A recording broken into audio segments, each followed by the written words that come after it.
Shri M K Haridas, ഈ സമരം എങ്ങനെ തീർക്കാം എന്നതിനെ പറ്റി ആർക്കും ഒരു ഊഹവും ഇല്ലാത്ത രീതിയിലാണ് പോകുന്നത്. കഴിഞ്ഞ ദിവസം പ്രതിപക്ഷ നേതാവ് മുഖ്യമന്ത്രിയുമായി ഫോണിൽ സംസാരിച്ചു എന്ന രീതിയിൽ വാർത്തകൾ വന്നിരുന്നു. ഇടപെടാമെന്ന് മുഖ്യമന്ത്രി പറഞ്ഞതായി പ്രതിപക്ഷ നേതാവിന്റെ ഓഫീസ് അറിയിച്ചിരുന്നു. ഇങ്ങനെയൊക്കെ വന്നിട്ടുണ്ട്. പക്ഷേ എങ്ങനെ പരിഹരിക്കാമെന്ന് ആർക്കും ഒരു ഊഹവും ഇല്ലാത്ത രീതിയിലാണ് കാര്യങ്ങൾ മുന്നോട്ട് പോകുന്നത്. അത് ഈ സമരത്തെ അപഹസിക്കുന്ന രീതിയിലേക്ക് പോലും ആയിത്തീരുകയാണ്. അപഹസിക്കുന്നത് CPM-ഉം CIT-യും ആരോഗ്യമന്ത്രിയും ഒക്കെയാണ്.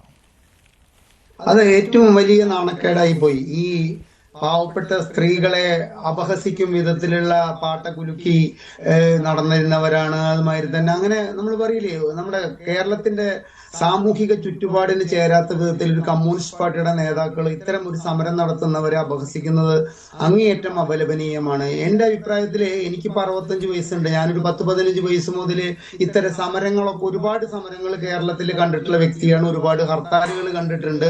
പക്ഷെ ഇത്രയും ആവശ്യകതയുള്ള ഒരു സമരം, ഒരു 10% സമരങ്ങൾ മാത്രമാണ് കേരളത്തിൽ ഇതുവരെ നടന്നിട്ടുള്ളതിൽ ഒരു ആവശ്യകതയുള്ള സമരങ്ങളെങ്കിൽ അതിൽ അങ്ങേയറ്റം ആവശ്യകതയുള്ള ഒരു വിഷയമാണ് ഇവർ മുൻപോട്ട് വയ്ക്കുന്നത്. 233 രൂപയ്ക്ക് ഒരു കുടുംബം കഴിഞ്ഞുകൂടെ എന്ന് ചോദിക്കുന്നത്, 1000 രൂപയുടെ ബ്രേക്ക്ഫാസ്റ്റ് രാവിലെ ഒറ്റയ്ക്കിരുന്ന് കഴിക്കുന്ന ഒരു മന്ത്രിയാണ് എന്നുള്ളതാണ് ഇതിൽ ഏറ്റവും വിരോധാഭാസം.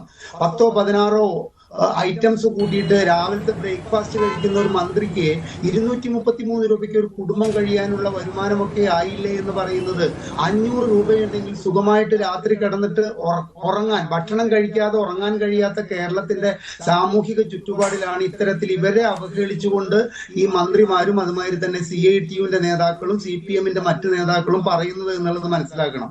ഇതിൽ കേന്ദ്രത്തിൽ നിന്ന് കിട്ടാനുള്ള പണം കിട്ടാത്തതാണ് ഇവരുടെ പ്രശ്നങ്ങൾ സെറ്റിൽമെന്റ് ചെയ്യാത്തത് എന്നുള്ള വാദം ഇന്നത്തോടു കൂടി പൊളിഞ്ഞു കഴിഞ്ഞു. കാരണം എന്താ വെച്ച് കഴിഞ്ഞു കഴിഞ്ഞാൽ NHM-ന്റെ ഫണ്ട് കൃത്യമായി കൊടുത്തതിന്റെ വിവരണങ്ങളും അതിന്റെ രേഖകളും നിങ്ങൾ മാധ്യമങ്ങൾ പുറത്തേക്ക് വിട്ടു കഴിഞ്ഞു. നാഷണൽ ഹെൽത്ത് മിഷനുമായിട്ട് ബന്ധപ്പെട്ടിട്ട് ആശാ വർക്കേഴ്സിന് കൊടുക്കേണ്ടതായിട്ടുള്ള എല്ലാ ഫണ്ടും കൃത്യമായിട്ട് കേന്ദ്രം വിതരണം ചെയ്തിട്ടുണ്ട് എന്ന് പറയുന്നു. അപ്പൊ അവിടെ പറഞ്ഞു പൊളിഞ്ഞു കഴിഞ്ഞു. യൂട്ടിലിറ്റി സർട്ടിഫിക്കറ്റ് നാളിതുവരെ നൽകിയിട്ടില്ല എന്നുള്ള വാദത്തിന് ഇന്ന് ദേശാഭിമാനിയിൽ ഇത്രയും കരിവാരി തേച്ചുകൊണ്ട് ഈ പാവങ്ങളെ പറ്റി എഴുതുന്ന ഇവർ യൂട്ടിലിറ്റി സർട്ടിഫിക്കറ്റ് കൊടുത്തു എന്നുള്ളതിന് തെളിവിനുള്ള ഒരു വാക്കുപോലും പറഞ്ഞിട്ടില്ല. അപ്പൊ ഇത്തരം ഒരു സാഹചര്യത്തിൽ CPM-ന്റെ ഈ ഒരു കളി അങ്ങേയറ്റം മോശമായി പോയി.